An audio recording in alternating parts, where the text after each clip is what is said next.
اور سانحہ جعفر ایکسپریس کے دوران جعلی خبروں اور منفی پروپیگنڈے کے تباہ کن اثرات پر فیک نیوز واچ ڈاگ نے 22 صفحات پر مشتمل تحقیقاتی رپورٹ جاری کر دی۔ رپورٹ نے بی ایل اے اور بھارتی میڈیا کا گٹھ جوڑ بے نقاب کر دیا۔ رپورٹ کے مطابق سوشل میڈیا مہم میں بھارتی میڈیا، بی ایل اے اور ایک پاکستانی سیاسی جماعت کے کارکنان سرگرم رہے۔ پرانے واقعات اور اے آئی کی مدد سے بنائے گئے مواد کو جعفر ایکسپریس حملے سے منسوب کیا گیا۔ واقعے کے بعد D G I S P R کی پریس کانفرنس جعلی خبروں کے تدارک میں معاون ثابت ہوئی۔ واچ ڈاگ نے بھارتی میڈیا کے کردار کو شرمناک اور صحافتی اقدار کے منافی قرار دے دیا۔ کوئٹہ سے چمن کے لیے مسافر ٹرین سروس 4 روز بعد بحال۔ ریلوے حکام کے مطابق بلوچستان سے دیگر صوبوں کے لیے ٹرین سروس بدستور معطل۔ انجینئرز اور تکنیکی ٹیمز کا بولان میں جائے وقوع کا دورہ۔ حملے میں جعفر ایکسپریس کے انجن سمیت 5 بوگیوں کو نقصان پہنچا۔ مشکاف میں ریلوے ٹریک کا 382 فٹ حصہ متاثر ہوا۔ تفصیلات جان لیتے ہیں، محب اللہ ہمارے ساتھ موجود ہیں۔ محب، بتائیے گا اس بارے میں۔ جی بالکل، کوئٹہ سے چمن کے لیے پیسنجر ٹرین جو ہے 4 روز بعد بحال کر دی گئی۔ اس وقت میں موجود ہوں کوئٹہ کے ریلوے اسٹیشن پر، جہاں پر کچھ دیر قبل یہاں سے چمن پیسنجر ٹرین 50 سے زائد مسافروں کو لے کر کے چمن کے لیے جو ہے وہ روانہ ہو گئی۔ بتاتا چلوں کہ جعفر ایکسپریس اور بولان میں جو ہے اب تک یہاں پر جو ریلوے حکام ہیں ان کے مطابق جو ہے وہ ٹرینیں اب بھی جو ہے وہ معطل ہے۔ دوسری جانب وہاں پر مشگاف میں جو ریلوے ٹریک پر جو ہے آج کام جو ہے وہ شروع ہو جائے گا۔ ریلوے حکام کے مطابق کہ ریلوے ٹریک مرمت کرنے میں جو ہے 8 سے 10 گھنٹے جو ہے وہ لگ سکتے ہیں۔ جی اللہ، بہت شکریہ اپڈیٹ کرنے کے لیے۔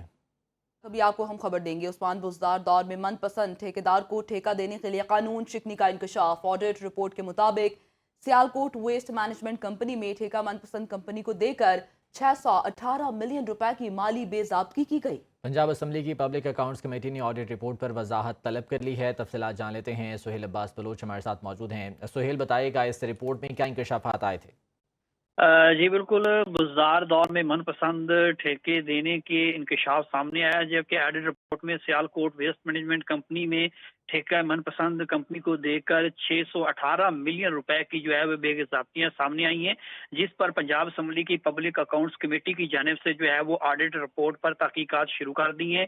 سیالکوٹ ویسٹ مینجمنٹ کمپنی کے بورڈ آف ڈائریکٹرز کی منظوری کے بغیر ٹھیکیدار کو رقم کی ادائیگی بھی کر دی گئی تھی، جس پر آڈٹ رپورٹ نے مالی بے ضابطگیوں کی تحقیقات کی ہدایت کر دی ہے، اور ٹھیکیدار کو 618 ملین روپے کی ادائیگی کو آڈٹ ڈپارٹمنٹ نے 2021-22 کی رپورٹ جو ہے وہ غیر قانونی قرار دے دیا، جس پر پبلک اکاؤنٹس کمیٹی کی جانب سے اس پر جو ہے وہ متعلقہ محکموں سے ریکارڈ طلب کر لیا ہے۔ جی بہت شکریہ سہیل عباس بلوچ اپڈیٹ کرنے کے لیے۔ سیکیورٹی فورسز کی خیبر پختونخوا میں 2 الگ الگ کارروائیاں، 9 خوارج جہنم واصل ہو گئے۔ آئی ایس پی آر کے مطابق میمن میں سیکیورٹی فورسز اور خوارج کے درمیان فائرنگ کے تبادلے میں 7 خوارج مارے گئے۔ فائرنگ کے تبادلے میں 2 بہادر جوان بھی شہید ہو گئے۔ شہید ہونے والوں میں حوالدار محمد زاہد اور سپاہی آفتاب علی شاہ شامل ہیں۔ دوسرا آپریشن ڈیرہ اسماعیل خان میں کیا گیا، جس میں 2 خوارج مارے گئے۔ ہلاک خوارج کے قبضے سے اسلحہ اور گولہ بارود بھی برآمد ہوا۔ دوسری جانب وزیر اعظم شہباز شریف نے کہا ہے کہ ملک سے دہشت گردی کے مکمل خاتمے تک اس کے خلاف جنگ جاری رکھیں گے۔ دہشت گردی کی اس جنگ میں پوری قوم افواج پاکستان کی شانہ بشانہ کھڑی ہے۔ وطن کی خاطر اپنی جانوں کا نذرانہ پیش کرنے والے قوم کے بہادر جوانوں اور ان کے اہل خانہ پر پوری پاکستانی قوم کو فخر ہے۔ بلوچستان کے علاقے نوشکی میں قومی شاہراہ پر بس کے قریب دھماکہ ہوا۔ پولیس کے مطابق دھماکے میں 5 افراد جاں بحق اور 10 سے زائد زخمی ہو گئے، جنہیں فوری طور پر اسپتال منتقل کر دیا گیا۔ اسی بارے میں تفصیلات جان لیتے ہیں، بیورو چیف کوئٹہ کفایت علی ہمارے ساتھ موجود ہیں۔ کفایت، بتائیے گا اس واقعے کے بارے میں انیشلی کیا انویسٹیگیشنز اب تک سامنے آئی ہیں؟ جی بالکل، یہ بلوچستان کا علاقہ ہے نوشکی، جہاں پر قومی شاہراہ ہے جو کہ دالبندین قومی شاہراہ کہلاتی ہے N40۔ اس پر ایک مسافر بس کے قریب جو ہے وہ دھماکہ ہوا ہے۔ اب تک ابتدائی طور پر جو تحقیقات سامنے آئی ہیں اس میں دھماکے کے نوعیت کے حوالے سے جو ہے وہ شواہد اکٹھے کیے جا رہے بم ڈسپوزل اسکواڈ کے ذریعے، جبکہ فوری طور پر جو زخمی ہیں انہیں نوشکی اور دیگر جو قریبی ہسپتال ہیں وہاں پر منتقل جو ہے وہ کیا جا رہا ہے۔ اس وقت علاقے میں سیکیورٹی فورسز کی جانب سے جو ہے وقوع کو مکمل طور پر